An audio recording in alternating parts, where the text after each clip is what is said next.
সিঙ্গাপুরে বিল্ডিংয়ের বাহিরে কিভাবে কাজ করে আপনারা দেখুন। রশির মধ্যে ঝুলে ঝুলে তারপরে গ্লাস ক্লিনের কাজ করছে।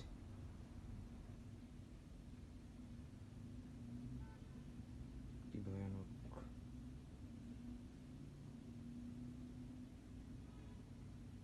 মানুষ বিদেশে এসে কত কষ্টের কাজ করে, কত রিস্কের কাজ করে, তারপরে টাকা উপার্জন করে।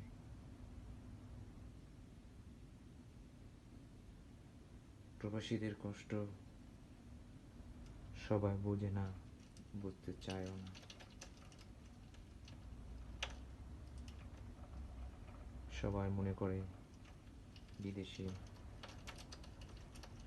গেলেই টাকা আর টাকা। টাকা উপার্জন করতে যে কত কষ্ট, তা যদি তারা উপলব্ধি করতে পারত, তাহলে প্রবাসীদের কাছে দামি দামি জিনিস কেউ বায়না করতো না।